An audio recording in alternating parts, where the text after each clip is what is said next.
You're listening to WXNA LP Nashville 101.5 FM.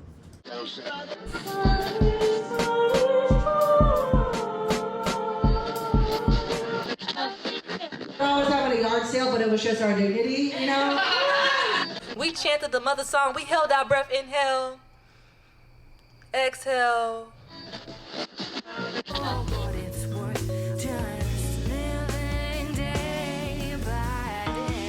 You're listening to Public Comments, an arts equity radio show on WXNA 101.5 FM, Nashville. I'm Christine Hall. And I'm Lydia Yusuf. We are here for Public Comments, a limited series where we are building an artist-centered narrative about the Title VI complaint process that got artists their money back here in Nashville while exposing discriminatory funding practices. This show is an archive and roadmap as we continue advocating for the equitable arts funding our city deserves. Now today, we are in the studio with a very special guest, Alayna Renae, an interdisciplinary vocalist and community organizer. Whether Alayna is hosting an event or performing, her mission is to cultivate connectedness among her audience, yet further unfold personal reflection and aspiration for each attendee's experience. Alayna is the founder of Nashville Musicians for Change, executive director of Nashville Women in Jazz, and is on the steering committee of Arts Equity Nashville in pursuit of building a more equitable arts community. Welcome, Alayna Renae. Thank you so much for being with us here today. Thank you. It's always good to be with y'all. Fantastic. Our listeners may be familiar with Alayna as she has stepped in as a guest host for a couple episodes. We're really excited to hear more about Alayna's story here in the Nashville arts scene and unpack some of that throughout this hour. But first, of course, we like to start out in the style of the show with a public comment akin to one you might hear at a publicly noticed meeting, say for Metro Arts. Alayna, would you be interested in giving us an approximately 2-minute public comment to set us off? I sure would. Wonderful. Art is work that builds culture, connects communities, and challenges systems. But in a city known for creativity, the artists themselves are struggling to survive. We face rising costs of living, limited funding opportunities, and a lack of institutional support that prioritizes paying artists equitably. We're expected to create, to perform, to enrich this city, but often without fair pay, resources, and least of all, stability. If we advocate for better conditions, we're told that art is a passion, not a profession. Being a working class artist means navigating the tension between self-expression and survival. It means using our art not just to create beauty, but to reflect the time we are living through by speaking truth to power, highlighting inequities, demanding better policies, and fighting for spaces where we can live and work without precarity. Nashville's arts institutions, including the Metro Arts Commission, have a responsibility to recognize and support artists as essential workers in this ecosystem. We need transparency in funding, more direct investment in individual artists, not just large organizations, and real conversations about affordability and sustainability. I moved here because I wanted to live in and contribute to Music City.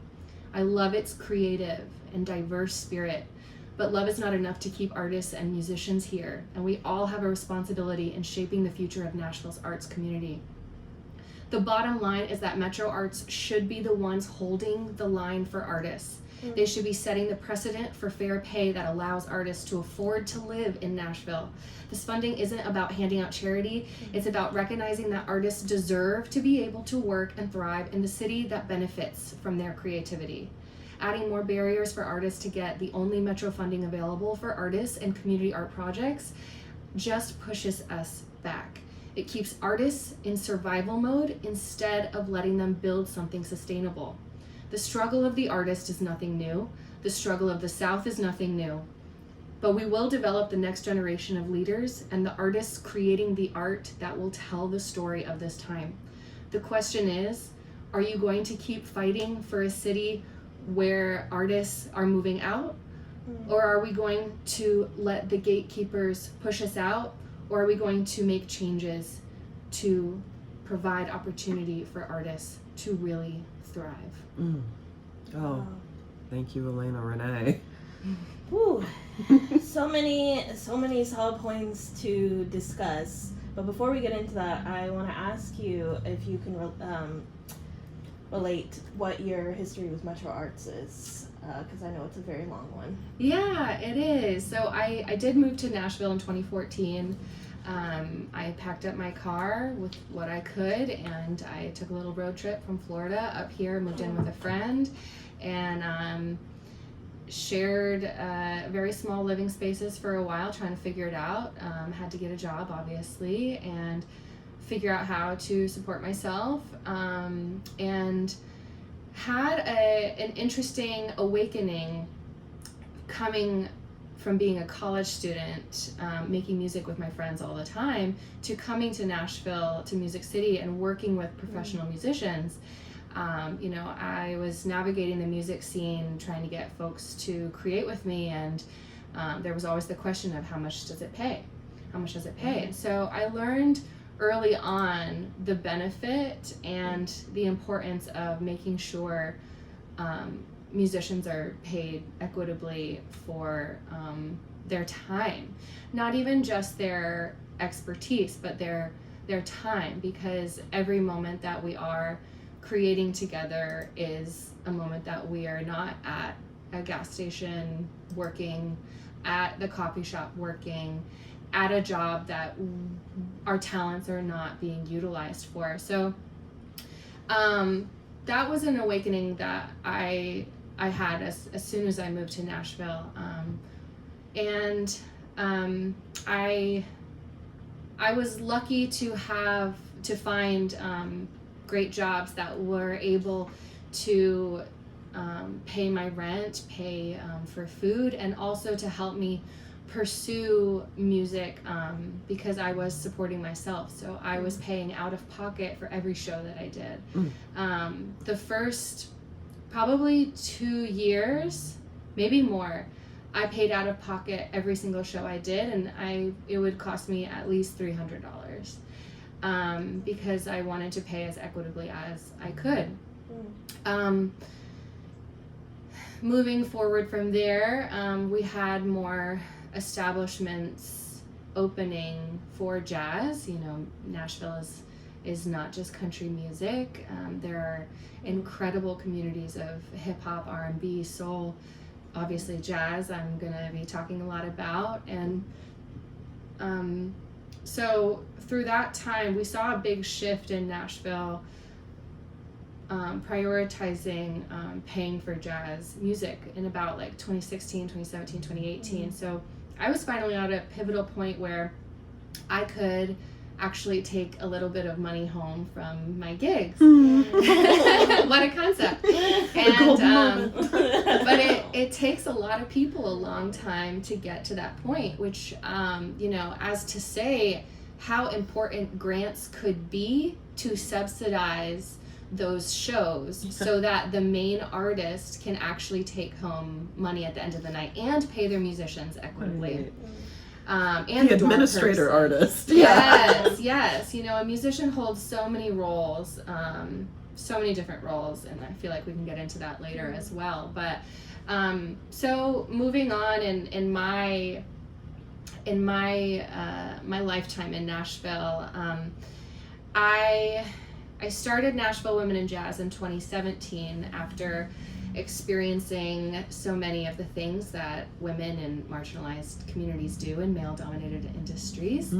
And I got together with some women to just hold space to empower each other, share our stories, and not feel gaslit all the time. And so that's how Nashville Women in Jazz started. And from there, I learned how we were all having a lot of the same difficulties in finding gigs, getting hired, getting opportunities that we saw a lot of other white males getting. And so I kind of hoped from there that we could find a way to create new working opportunities for women in jazz. So fast forward a little more, in 2018, I met someone named Chuck through that we are all familiar with. He now works for Metro Arts, but at the time, we all have a when we met Chuck story. Yeah. At the time, though, I met Chuck somehow in the community, and he was leading this really cool series called East Side Storytelling on the East Side. Remember the Post? No, I mean, yeah, I got to open for Erin Lee Tasjan with that one. Yes, amazing. Yeah, so he asked me in 2018 to be a part of that series. So cool. And that was an incredible night for me. I had never been a part of an event like that to bring together a poet and a musician in a very intimate setting. That was my most intimate show at that point in time that I had ever done. Ooh. It was just me singing and my incredible accompanist on piano, Ashton Kimbrough.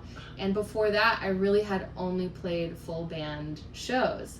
So that was a pivotal moment for me to get that vulnerability as an artist and see the possibility of different types of community events and collaboration. And then fast forward a couple more years, Chuck ended up getting a job at Metro Arts. I'm not sure when really, but he reached out to me in 2022 after seeing the work I was doing with Nashville Women in Jazz, and then also my work with Nashville Musicians for Change. And he didn't really know how to support me, I don't think, but like wanted to support me however he could, which was sharing information about what he knew. And so he told me about the Metro Arts Thrive Grant, and I was too scared to apply for it. I was a grassroots organizer who was figuring it out, and I'd never applied to a grant before and didn't really think that I could get something like that because of so many opportunities, because of so many no's that I had already gotten in my life, right? And so anyways, he kept reaching out as a friend, you know, as a community member, as an artist and organizer himself. He's like, no, like this is a grant that is for the things that you do. And I'm just like, I don't know. And so I didn't apply that year, but he told me that I could be a panelist to review those grants that were submitted. And I think that's when I met you, Lydia, right? So Lydia was a panelist as well in September of 2022, and we reviewed the submissions of the Thrive grants. 22 of them. Yeah, and there were only 22 of them. And I remember going through that process with you, and I felt like it was on Zoom, but I felt like you and I were in the same room. I feel like both of the light bulbs in our brains were going off at the same time. Every single time we had like a thought or a question, I'm just like, oh my gosh, all of this is clicking. Just like how inaccessible this has been, how the lack of community engagement has contributed to the fact there are only 22 submissions, and how it at the time these applications were not even fully what's the word? I remember there was a lot of discussion when we were, because what the panelists do, they take several hours to read through every application, and then we come together. This time it was on Zoom to discuss we go through each one and make sure we've given a fair assessment.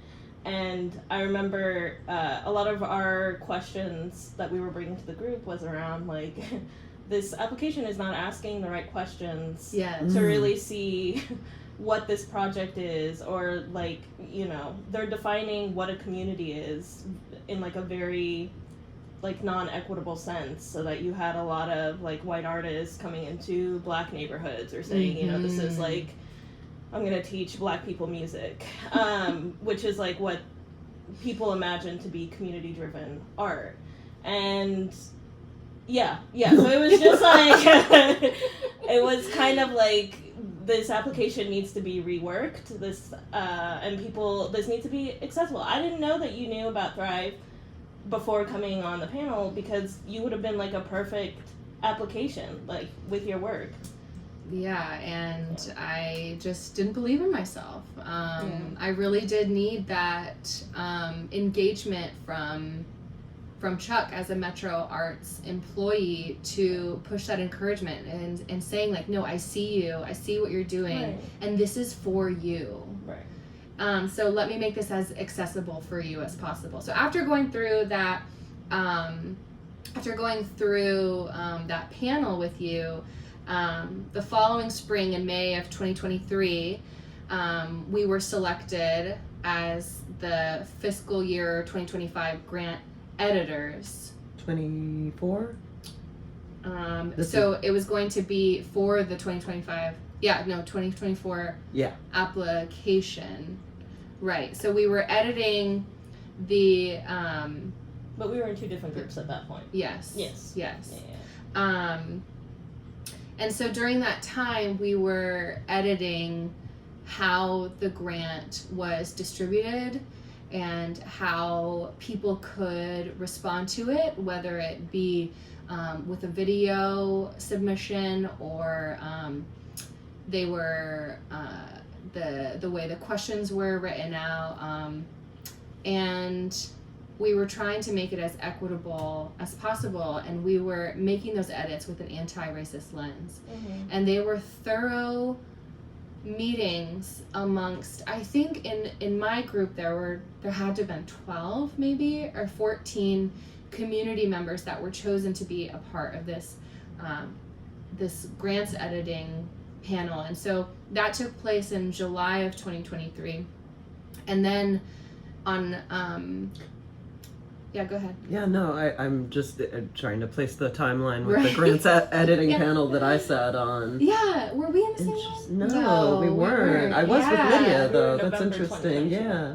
November of 2022. 2022. Yeah. Okay. So this was the second round of Okay. grants edits that you all Yeah. participated Okay, in. fascinating. Okay. Right, because in November 2022, Lydia and I sat on a grants editing panel Yes. together, and we shortened the application for Thrive some. It was the first round of changes after Daniel Yeah. came on, and the Metro Arts employee that we've been giving love is Chuck Beard, who is currently the community engagement manager, and he had invited in community members, both artists and those from administrators from arts organizations, and we were all in one room and considering how to make, you all had identified that there was a need to instill some equity in these applications and in the Yeah. process. And so we went about the first round of that, and that Yeah. was not where I met Lydia, but yes, I also reflected on that as a time of aha, there's some validation here. We are hitting on the same points and seeing the same issues here.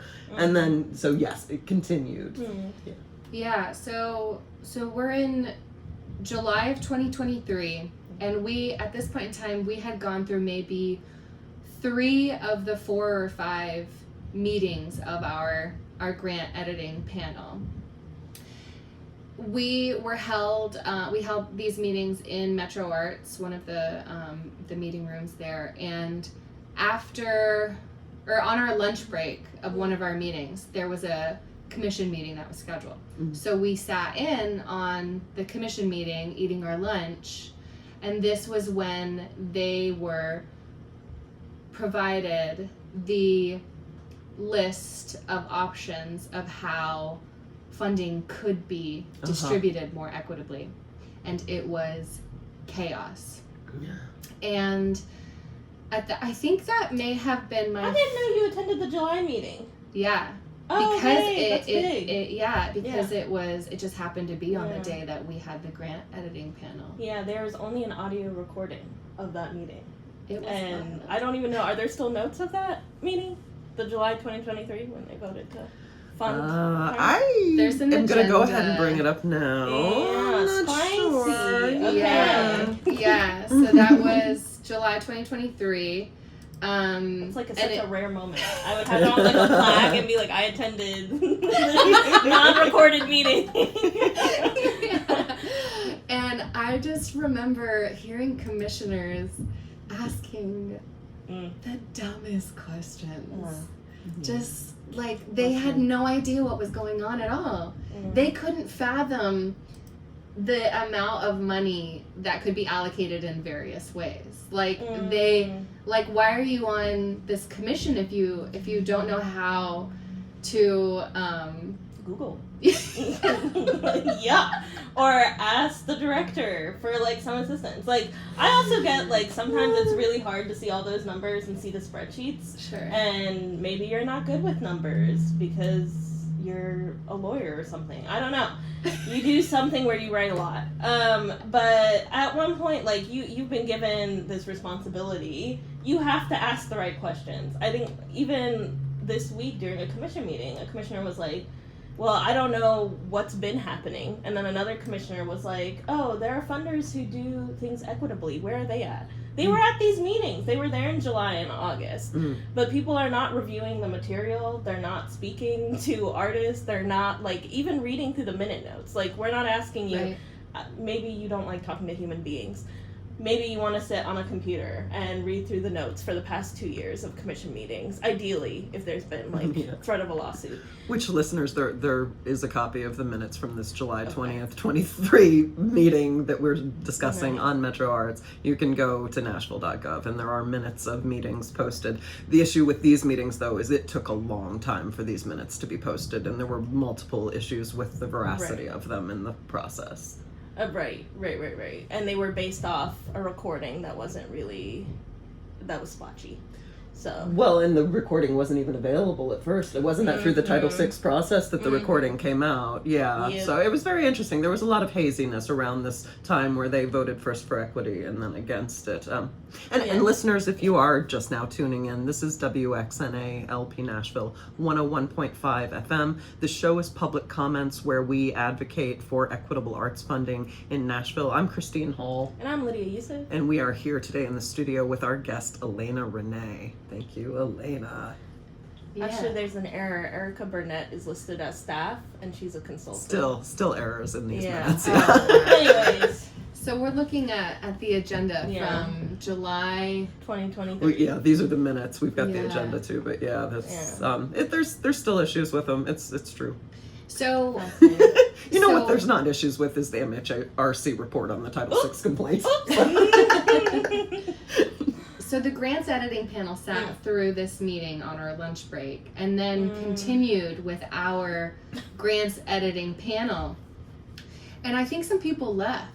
If I remember correctly, I think specifically an artist left who had been supportive of Metro Arts for years, who had been funded by Metro Arts for years, and who had also been caused harm from Metro Arts for years. But we were sitting through this grants editing panel with Daniel in leadership telling us, no, we want to get more anti-racist, think more equitably, think more equitably, think more equitably. How do we scale this back even more? How do we push this forward even more? And so we were having hope right before that meeting. Yeah. And then after that, some people left, and I don't think they came back. And then I think we had 1 or 2 meetings after that where we really weren't sure how things were going to move forward.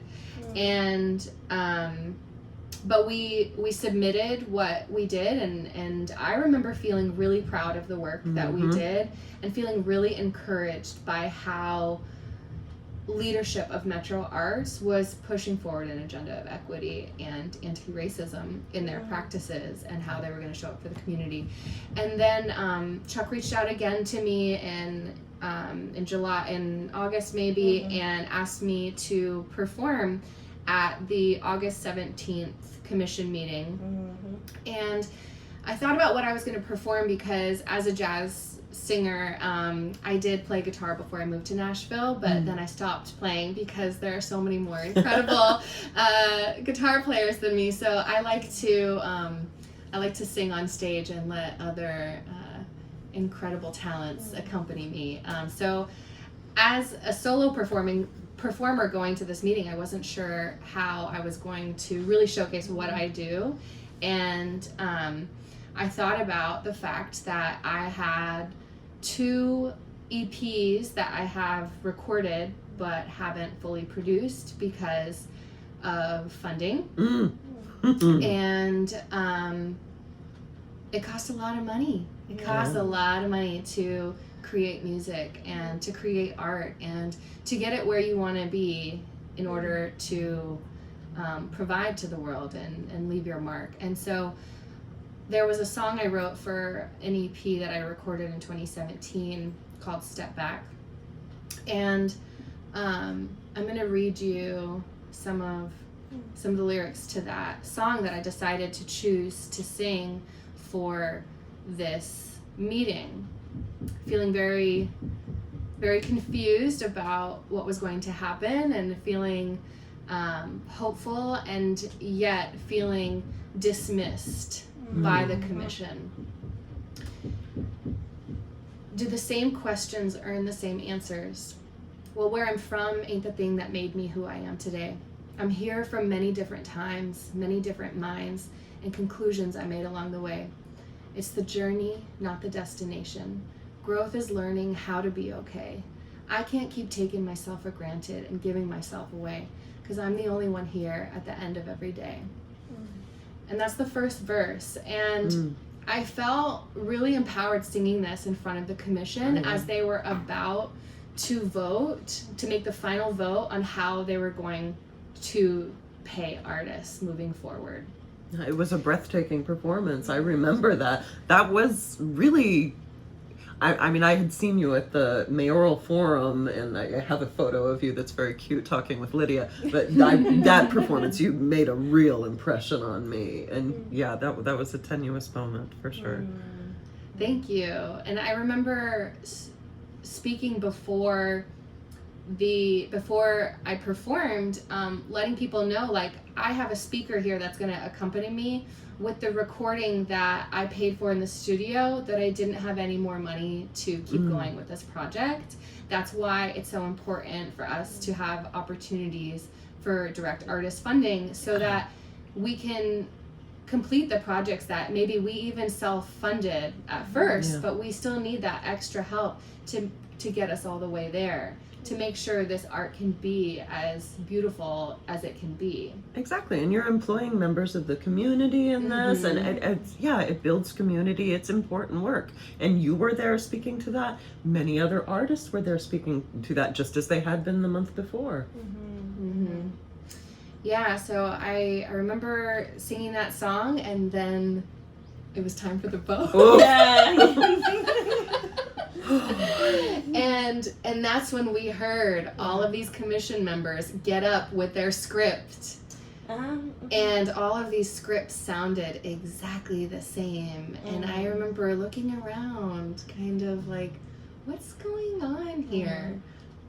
These people didn't speak like this before. And now they're all saying the same thing. And especially since you have been there in July. Yeah. And so yeah, I think we got margaritas after that. Yep. We said we're out. Yeah, they that is when they defunded the Thrive grant that we had both applied to, and we're very excited about our first Thrive grant, that we were very excited to contribute to the community, because that money wasn't for us, it was for the communities that we serve. And you know, we interviewed, the rest is history. I think this is a really interesting theme between you and Alicia. We interviewed Alicia yesterday for a pre-recording that'll come out later. Super secret. And it is actually kind of a major gap in Metro Arts, that there isn't like a fund for business-driven art, or like art that's meant you know, for like an EP or a production, as opposed to, you know, Thrive is very specific to community-based, like at large, what's it called? Projects. And Alicia was talking about how much of a problem that is, and it's not, you know, we don't have the Small Business Administration supporting that, or we don't have the Film and Entertainment Commission taking care of that. That kind of seems to fall in the purview of Metro Arts. And it kind of makes me think about how much there is to go, because there's just so much work to be done to actually build a thriving arts ecosystem, so that people who are like, I would like money for my studio where I make profit from my paintings, or and I would like that subsidized, or I need funds for a recording studio, that type of thing. That we're like just so far behind in even having those discussions, because we can't even fund things that are like for children or for our community members to come and enjoy on a weekend. Like, we can't have festivals, we can't have any of these like just basic human just life necessities for art. Like, that's what this whole debate is going down at the Arts Commission. It's like, and it's really disturbing to me, because I'm like, we haven't even begun to like really tackle what's going on in Nashville. So we spoke about like an arts district.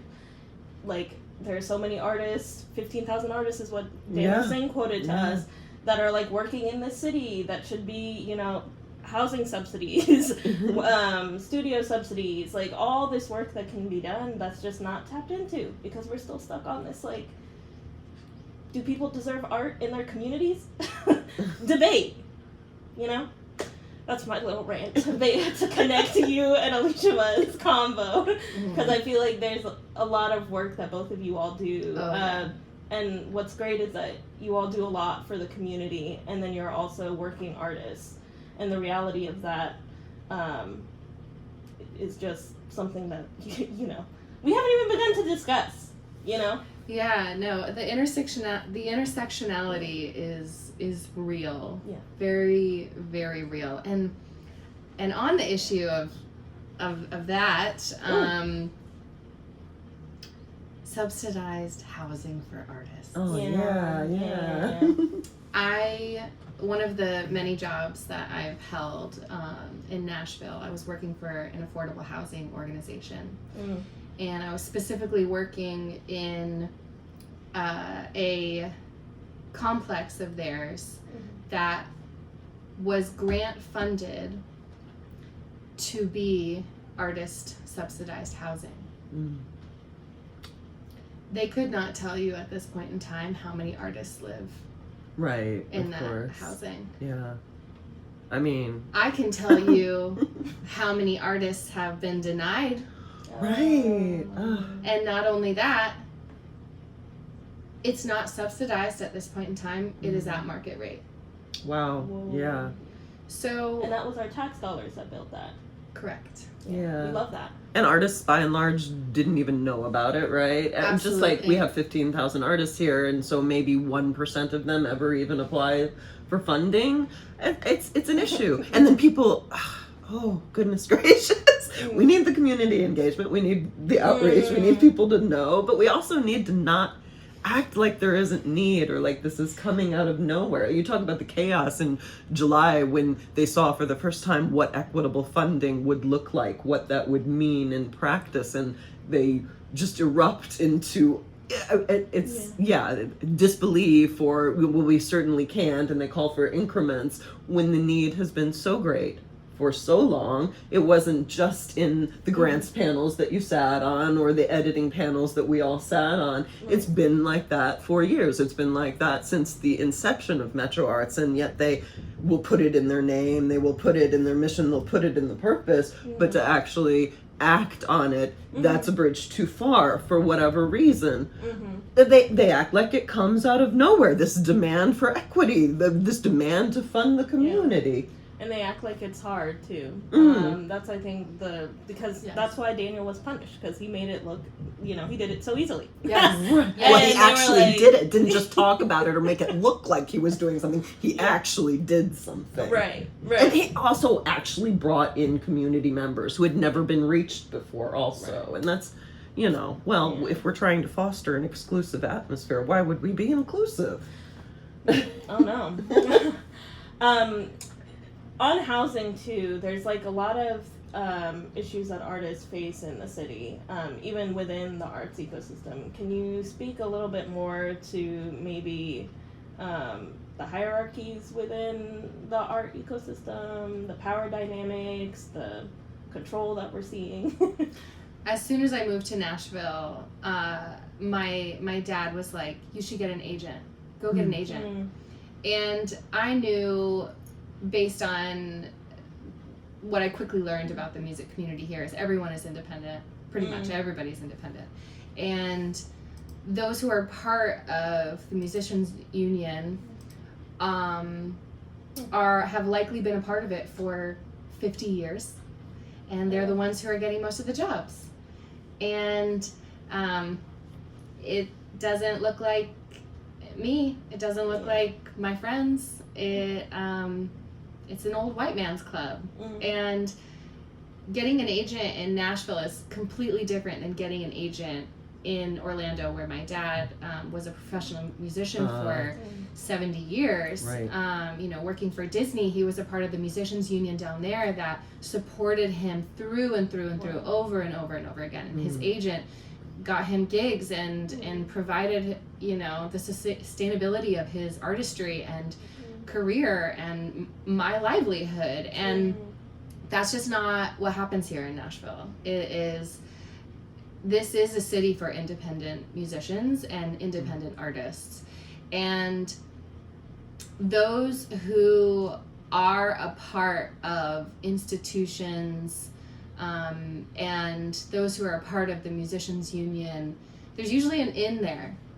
When I first moved to town, also, the number one question I was asked over and over and over again, every time I met someone new, oh, did you go to Belmont? You're a musician. Oh, you went to Belmont? No, I sure didn't. I just moved here. I wanted to be a musician in Music City. I don't really get asked that question anymore. I feel like at this point in time, Nashville has become more of a melting pot, which has been beautiful to see. It has its good and its bad, and the ups and downs of people from California and New York moving here. But it's been, there have been a lot of changes in Nashville, but at the end of the day, the systemic racism is still prevalent in every institution that has been here, including the institutions that were created outside of the original institutions. There's a place called the Nashville Jazz Workshop in town that I signed up for a class there as soon as I moved to Nashville, and I was so excited to be a part of their community, and I met so many friends there and saw so many great shows and wanted to be involved in one way or another, and continued that relationship until I was hired there in the beginning of 2020, as I was still figuring out what to do with Nashville Women in Jazz, how we were going to take the next step, how we were going to support women in the jazz community. And so I started working at the workshop as their office manager, and I had a lot of ideas about how to diversify the audience and the teaching staff and the students and the curriculum, and I was fired because of it. Oof.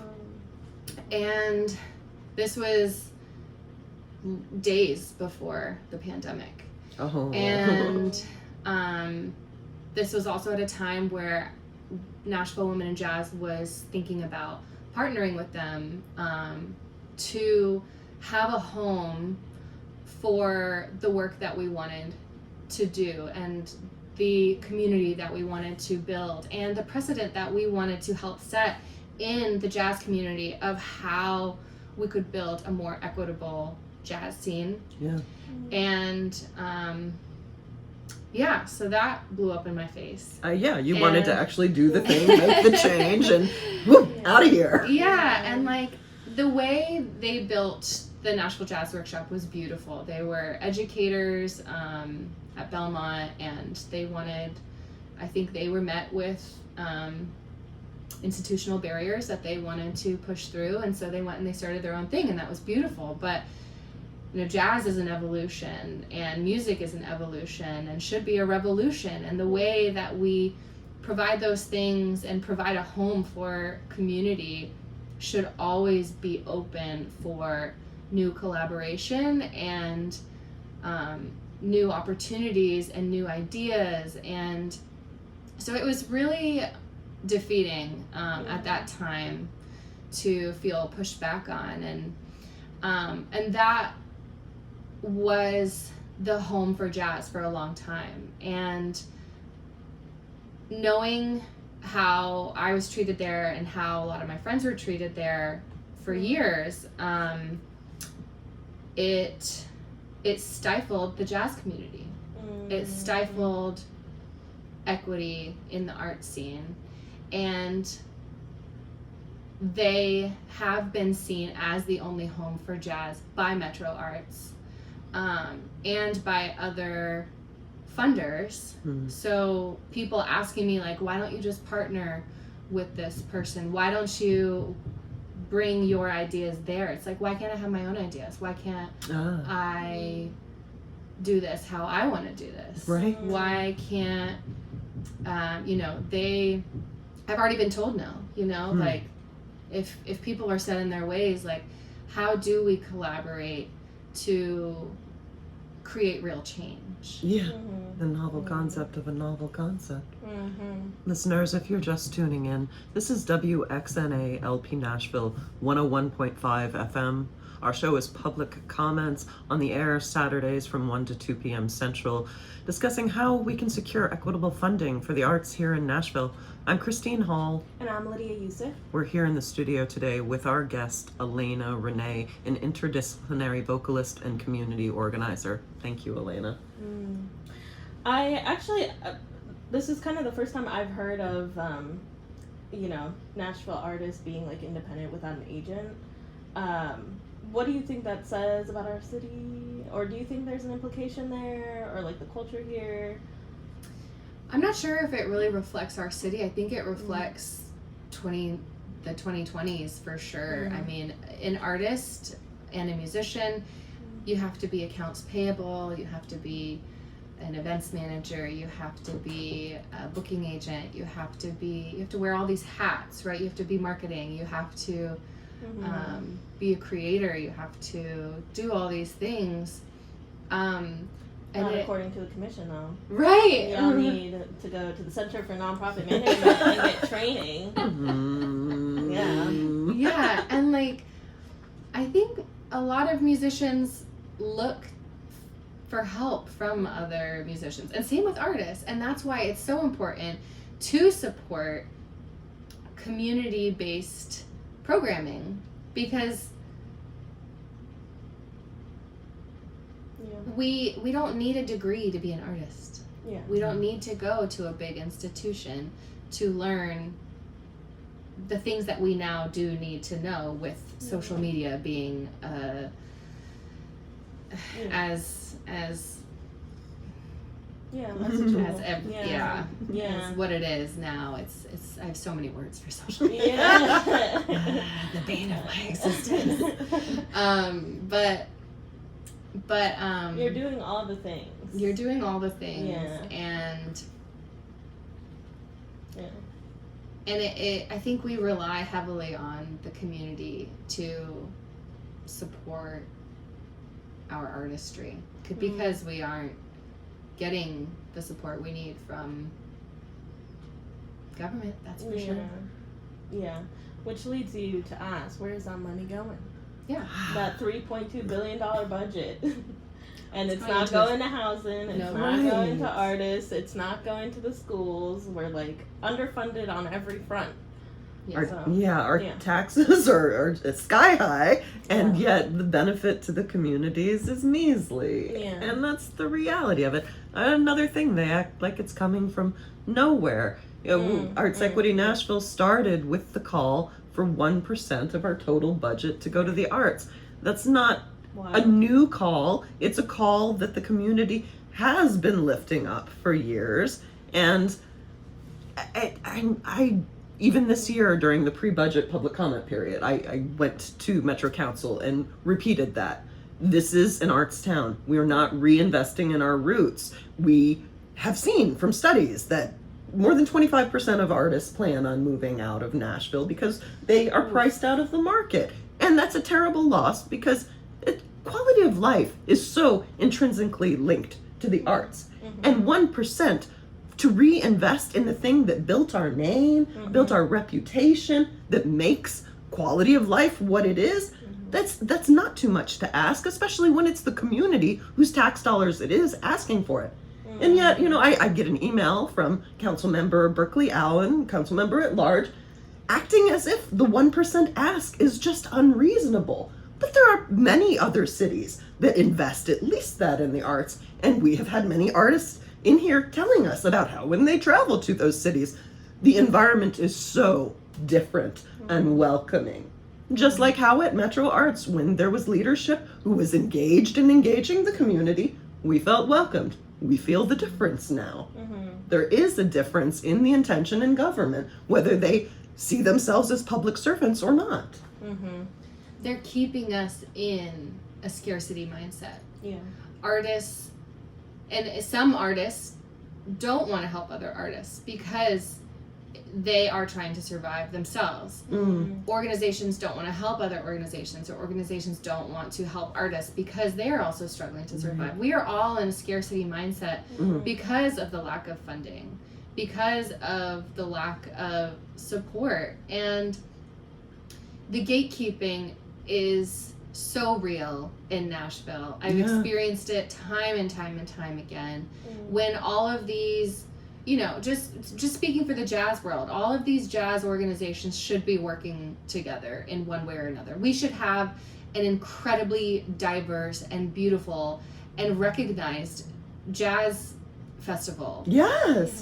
There is the Jazz and Blues Festival that's been here for many years, but most people in the jazz community have never heard of it. Oh, it's incredible. I didn't hear about it for years until after I lived here for years and years. And the workshop wasn't a part of it. Rudy's Jazz Room wasn't a part of it. And those are our two most prominent jazz institutions of Nashville. It's Rudy's Jazz Room and the Nashville Jazz Workshop. And just there's gatekeeping just among everybody.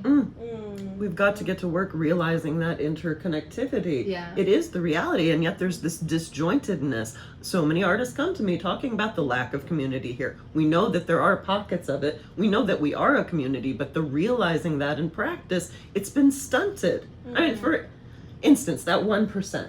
How much it would do if we had community festivals in every neighborhood, if that was funded, right? If we had arts led by artists in community, they would. And for instance, our current mayor, Freddie O'Connell, committed to that. So did all the other mayoral candidates the last time around. Nobody was acting like it was too much then. We all know that it would benefit all of us. It's unreasonable to me how leadership acts as if what the people ask is unreasonable. When aren't we the ones? Aren't the laws supposed to serve the people? Crazy concept there. I mean, isn't it our taxes paying for all this? I really appreciate you bringing in the point about how monopolies stifle the art scene and create all this conflict. So even within the nonprofit sector in Nashville, there is everyone's always why don't you partner with this org? Why don't you do this? And I'm like, well, because they're gonna steal my labor. Yep. And then the money gets funneled to them and then I'm doing it for free. Right. So I can't harm myself like that every single time. And it may not even be so much that there's beef between two organizations or two individuals, but it's just the reality of the situation is you have people coming in with a lot of money into Nashville saying, where do we need to invest this money? And then they're only going to give it to two organizations. And they're not going to do their research in the same sense that Metro Arts. They're going to find those organizations because they're spending all their money on marketing and not actually doing anything for the community. On the administration, and they pay their artists such small amounts in comparison. Or charge their artists to host their work at, Right. Oh, I know. When an administrator from the symphony comes to us and say, well, no, I think that 70% of our tax dollars for the arts should go to the large institutions because this is a Western society. We need to support Western art forms, right? But then again, for instance, my tax dollars, they go to the symphony, yes, but when my son is invited to perform there, we pay to play. So I get to pay and then pay again.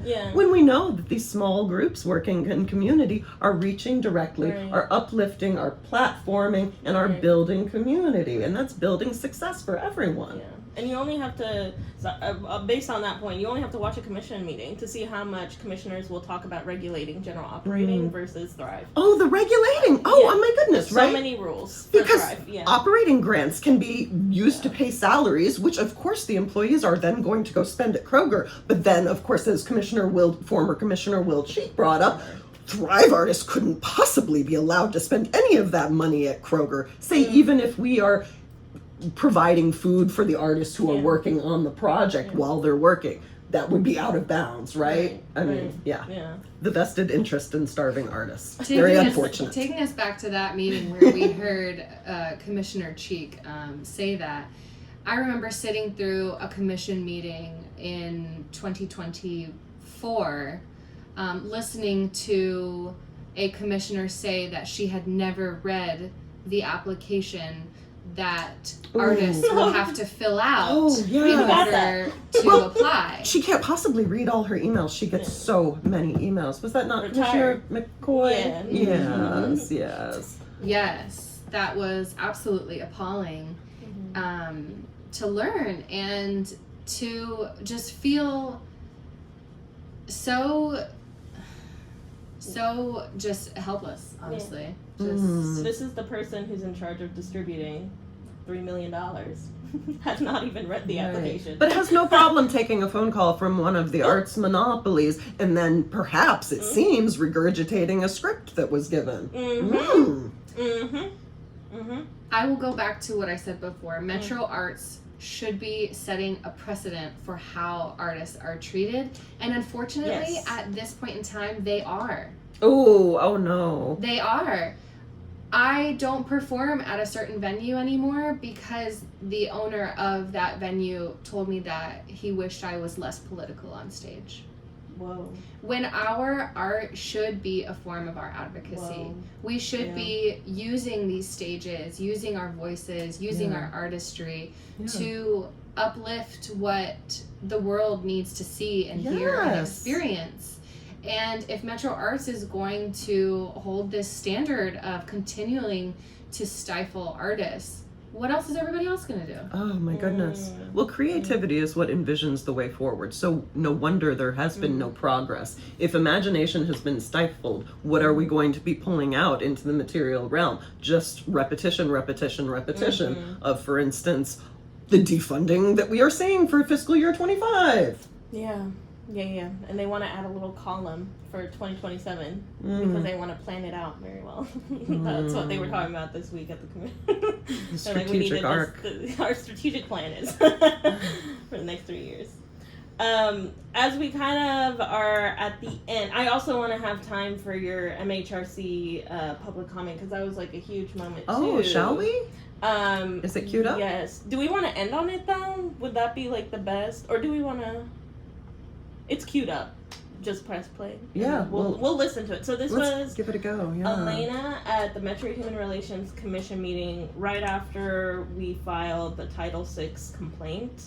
So this was like the first meeting where it was announced that this Title VI complaint was coming through on Metro Arts. And just to keep in mind, at this point, and this is early October 2023, there was still a lot of like, y'all are not going to get anywhere. There's no point in filing a complaint. This is pointless activity. Just move on, guys. So brave artists came to this commission meeting to speak, and Alayna was one of them. So we'll hear her public comment. All right.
to that point, I will tie it back to how I kind of started my relationship with Metro Arts, in that it was an artist and organizer who then became a part of Metro Arts, who was steering the community engagement that Metro Arts needed in order to educate the community about the funding that was available for artists, and how important it is to have artists on the commission, to have artists a part of Metro Arts staff who are from the community and know what artists are actually struggling with and what artists need.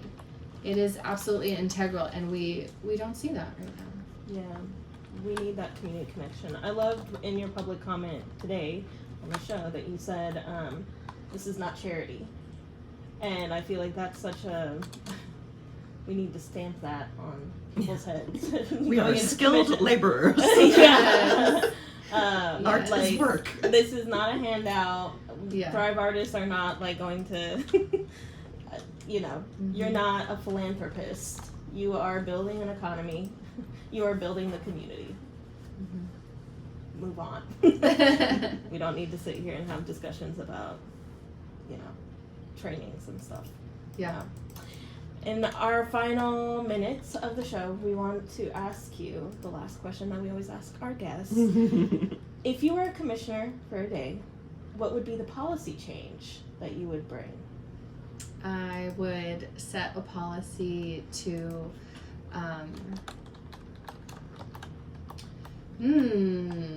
Yeah. I'm not a policy maker. I do advocate a lot for policy change, but yeah, you're on the other side now. yeah, we need to have commissioners that are from the community. There really need to be regulations about how many commissioners and staff members just that are not connected to the community at all, who are not artists. There needs to be more community engagement, even around those people who are nominated and elected into those positions as well.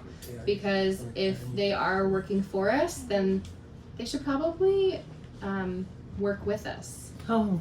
Yeah. That's a brilliant policy. I think that should go up somewhere. Legislature or a Metro Council. Yeah. The boards and commissions working group. We just need to present that there should be artists on the Arts Commission. Mm-hmm.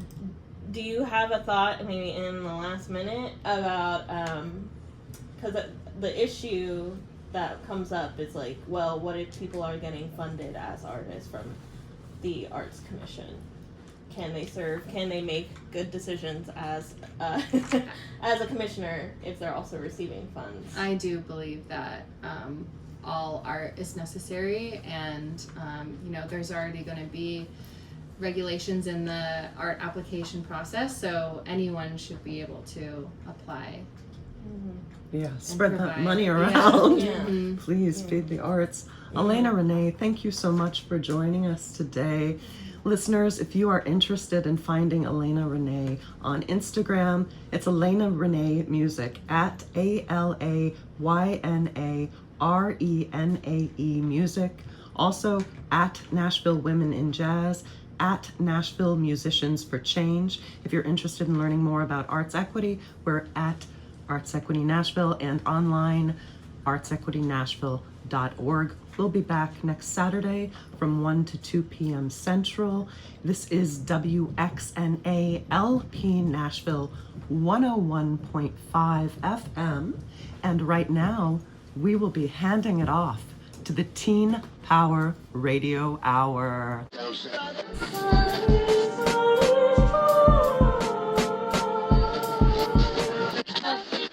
I was having a yard sale, but it was just our dignity, We chanted the mother song. We held our breath. Inhale. Exhale.